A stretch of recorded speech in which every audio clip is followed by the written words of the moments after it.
All right, on the line we have Richard Berwick from CROSS ARMORY, one of my favorite guys in the Second Amendment industry, especially here in beautiful San Diego, California. How you doing, Richard? I'm doing great, Michael. Dave, how are you? Excellent. I got to confess, though, I've been spending all my time watching golf today, not watching shooting. That's Corey right. finds it mighty exciting. Well, it's a different kind of shooting, Well, different kind of shot, I guess I should say.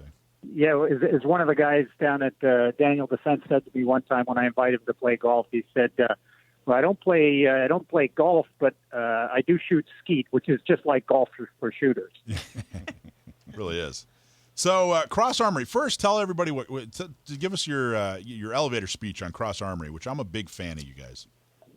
Yeah, so we are an engineering design firm, and we launched a bunch of AR compliance products for California when they changed the law.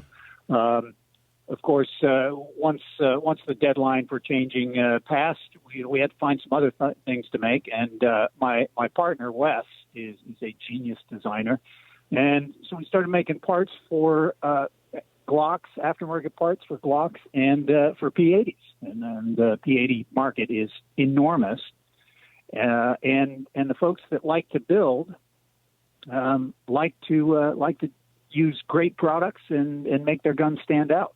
So that's what we've been doing for the last couple of years. And Wes really is. You just said Wes is a genius. He really is. He's a really, really amazingly innovative designer. In fact, if I remember correctly, before CROSS ARMORY, he was designing like the Batmobile, right? Which sounds funny, but that's what he was doing. Yeah, he and the Fast and Furious cars from like the last 4 Fast and Furious movies before we started this. So whatever the early teens of this decade or last decade, he worked on Fast and Furious cars for 4 movies. Yeah. So tell us about P80s. First off, what is a P80? Talk to me like I'm 5 years old. Yeah, so P80s were invented by a company called Polymer 80. So that's actually the name of the company is Polymer 80. The P80 is just what the industry has shortened it to. When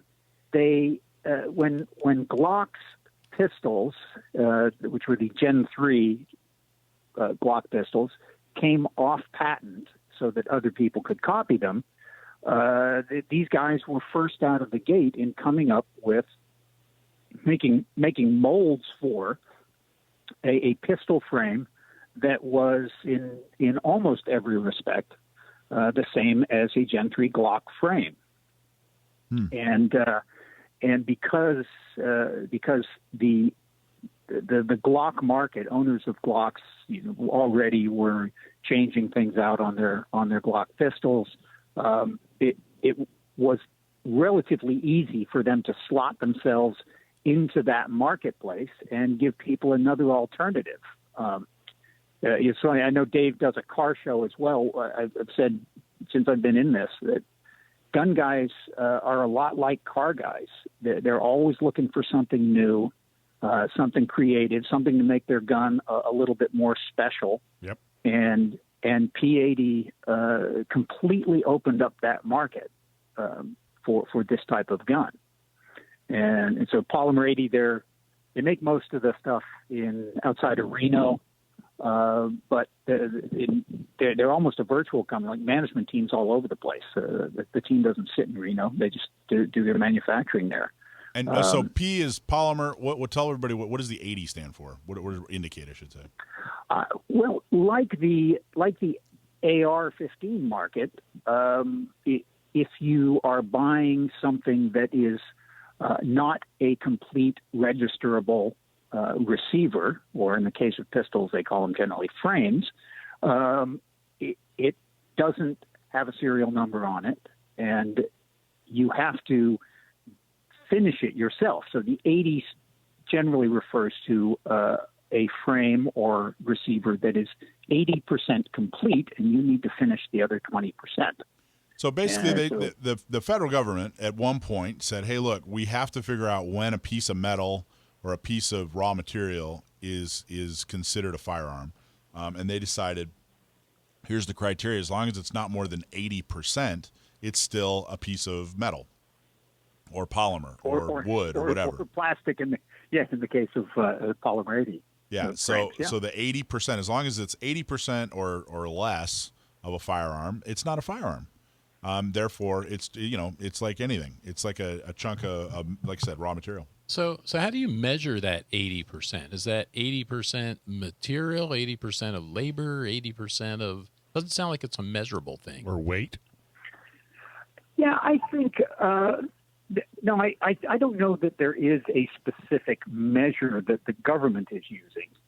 They want it to be less than complete, but I think the 80% pistol frames are more complete than the 80% ARs. So I mean, that's almost an area that's more yours than mine, Michael. I'm not really sure how people determine it. There's a whole lot of legalese. Attorneys have decided, hey, it's got to be able to drill it and this, and can't have that and that sort of thing. It is fairly specific. How is it? It was determined is they got a bunch of, noodle necks in a room. I and they have the answer. Oh. We'll ask Sam. Yeah, Sam might know. Sam probably $20. Change today's question. Yeah. And we'll ask Sam at the last 15 minutes, and $20 says he'll tell you. It's only a 15-minute segment, though, so I don't know if he'll that's true, too. But don't have time because he'll explain it from get-go. Okay, so Richard, what is a common myth or misconception about a P80 that you want to clear up? Well, I think that the uninitiated, and you, I think, mentioned the press earlier, people that know nothing about guns and aren't really too interested in knowing anything about guns, think that you can get one of these things. There are no rules. You can do whatever you want, and nobody has any idea that you got it or what you're going to do with it.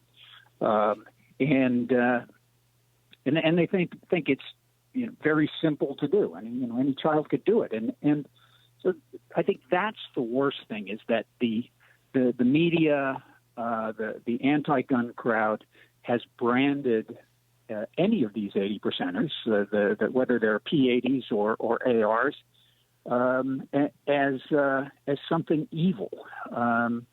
And the reality is simply not that. These guns are overwhelmingly, I was going to say almost exclusively, there may be incidents I'm not aware of, but they are craftsmen. Folks that like to build stuff, like to do stuff with their own hands, and this is an opportunity to do that. And we know people who have built a few of them. We've looked at quite a number of them, and it's not simple. And if you don't drill a hole just right, or you don't cut down the excess material, that 20% of the material you need to remove, that gun doesn't work. And in fact, if you talk to most gun shops or gunsmiths, they don't like working on 80%ers that some guy has built in his house, because people don't always get it right, and it takes some talent, and it takes some practice, and it takes a great deal of diligence. So don't let anybody convince you that these things are all over the streets, and people are being reckless with them. Well, and too many of the folks that are opposed to gun ownership in general, not just ghost guns or P80s, that sort of thing, they make it sound like it's simply a matter of assembling parts, which it's not a matter of assembling parts. You're actually having to machine and build. It's like you said, very, very complicated. And even if you do, whether you build a gun or steal a gun or purchase a gun, if you are a prohibited person, if you're someone who's been convicted of a crime and you're no longer able to own a gun because you were, did some kind of violent crime or whatever, doesn't matter how you obtain the gun, it's still illegal. So the other thing they try to do is make it sound like, hey, if they build the gun, that's totally legal. No, it's not. That's not true at all. So what's your interest in P80s? Does CROSS Armory deal with P80s a lot, or talk to us about that? Yeah, we don't typically sell the P80 frame kits ourselves. Our market, as I said earlier, we're an engineering design firm. We make parts that fit P80s, specifically designed for your P80. So lower parts kits, pins, extended mag releases, slide locks. We make a trigger that fits the P80s, and we're working on slides and barrels. So you will be able to get all of your P80 parts from CrossArmory.com or a whole bunch of other outlets. Thanks for watching this clip from Gun Owners Radio. You can watch us live every Sunday from 4 to 6 p.m. California time, right here on our YouTube channel, or if you're in the San Diego area, you can listen to us on 1170 a.m. We're also available on your favorite podcast platform for free. Don't forget to like and subscribe so that you can help restore and protect the Second Amendment, not just in California, but across the country.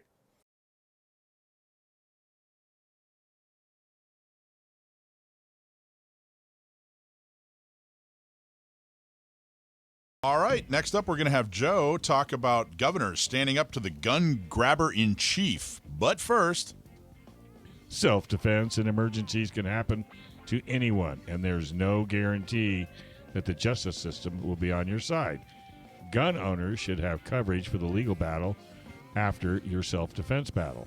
While you protect your family and property, U.S. Law Shield is here to defend you 24/7, 365 days a year, with a comprehensive self-defense coverage at an affordable price. Bad guys don't take days off, and neither does our coverage. Guess what? Gun Owner Radio listeners get a free T-shirt when you join. Use promo code GUNOWNERSRADIO at uslawshield.com. And if you're watching us on YouTube, please hit the like and subscribe button. And with that, Joe Germisi's blog topic is... The governors stand up to the gun grabber in chief is what the topic is.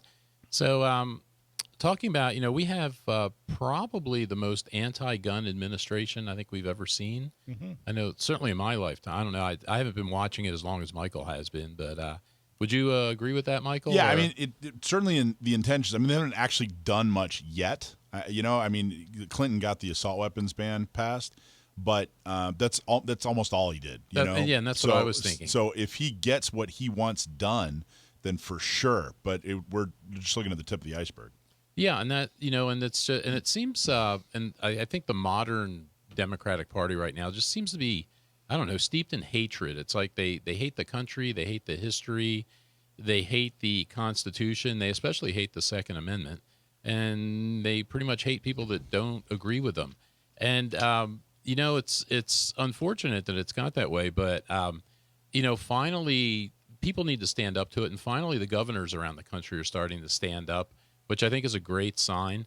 And, when I was researching this, I came across a little video clip from Tucker Carlson, and it was about 15 minutes long. And it's like the best explanation of that anti-gun strategy or mentality, at least in the political side anyway. And one of the things that Carlson talks about, and I linked to the video in the article, and it's definitely worth watching for 15 minutes, but he talks about how, with normal political debate, on almost any subject, there's, one side has their opinion, they feel one way, the other side feels a different way. But, like on my side, if I disagree with something the other side's doing, I can kind of see their argument. I don't agree with it. I don't think it's correct, but I could kind of see it and understand it. And Carlson points out that with the gun control argument, that's not true. Virtually everything they say about guns and gun control is untrue. They're lying, basically.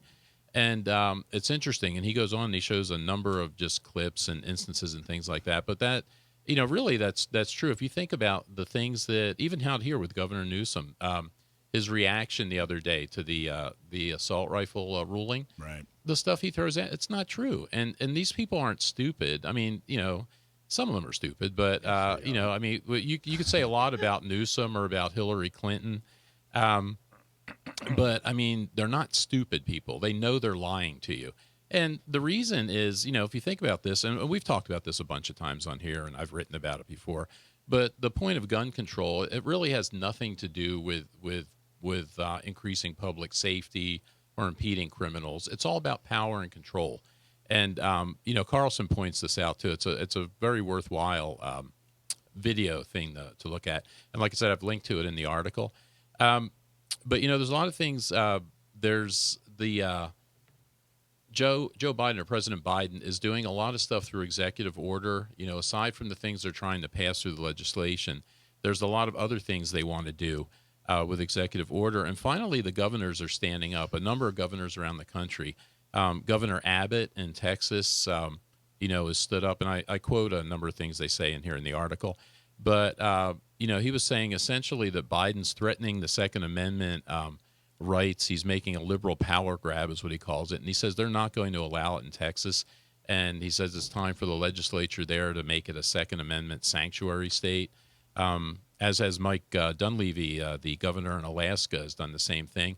And, we've talked about this out here, too. There's certain cities, or some cities around the country, have declared themselves a Second Amendment sanctuary.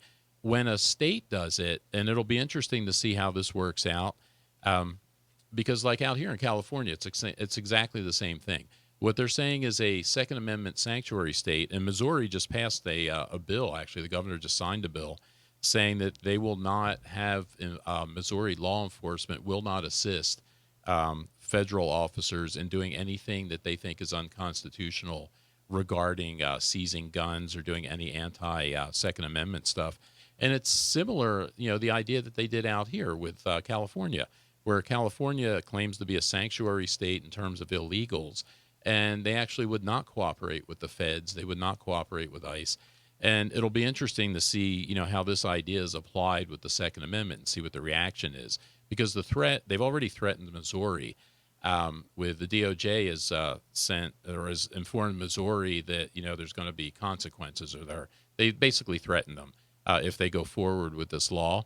And the Attorney General and the governor of Missouri sent a letter back to them saying, we're going to fight tooth and nail to defend this stuff, and you're not going to come here and deprive people of their rights. So you started going down a path there where you said, the difference between a state doing it and a city doing it. The big difference between a state and a city doing it is a state will actually say, hey, our law enforcement, it's a real policy with teeth. We're not going to support it. There's actual consequences. Whereas if a city or a county does it, at least in California, it actually is really just a statement made. It doesn't mean that, like, for example, Needles was the first city in California. That doesn't mean you can go have a take all your compliance parts off your AR in Needles. That doesn't mean that. It doesn't actually have the weight of law. It's just a statement. No. When a state does it, though, they're doing things like saying, hey, our law enforcement officers across the state are not going to enforce these. And that's an enormously important difference. Yeah, and that doesn't stop the feds if the feds want to send their own people in and try to enforce this stuff. I mean, it doesn't stop the feds from doing that, and the states probably aren't saying that they're going to stop them. What they are going to do is not cooperate. Right. So, okay, yeah, your feds could come in. They're going to have to start from scratch. They're not going to have access to any, local information or intelligence or any of that kind of stuff. Like a sanctuary city or a sanctuary state? Yeah, that's what they're talking about. But I'm saying a sanctuary city and a sanctuary state, not to protect your gun rights, but to take, all the law enforcement out, like they've done in Oregon and Washington. Yeah, and I think that might be a different approach to it because, those states up there, they're going to have their own problems with that, as they're finding out now. You think? With doing that with the law enforcement. But it's interesting that the states are standing up, and the governor of Iowa, Kim Reynolds, said the same thing. Kristi Noem out in South Dakota is one of the other ones. Governor Brad Little in Idaho. So this is good that these governors are standing up. The governor of Wyoming, the same kind of thing. And because I think that's, it really is kind of a war. We've been calling it a culture war for a while. But, I mean, it really is. These people really, really do not like this country, and they really do want to tear this down and replace it with something else, the people that seem to be in power right now. And I think that's different than how it always used to be. There always used to be differences between, one party or the other, conservatives and liberals. But I think before, at least both sides wanted the country to prosper. They just had different ideas about how that works or how that looks. And I don't think that's true right now. So I think that's a very different thing. And there was actually a police chief, by the way, in a little town called O'Fallon, Missouri, the police chief left the department because he was no longer allowed to arrest people for Second Amendment violations. So he said, I'm out of here. So thanks for watching this clip from Gun Owners Radio. You can watch us live every Sunday from 4 to 6 p.m. California time, right here on our YouTube channel, or if you're in the San Diego area, you can listen to us on 1170 a.m. We're also available on your favorite podcast platform for free. Don't forget to like and subscribe so that you can help restore and protect the Second Amendment, not just in California, but across the country.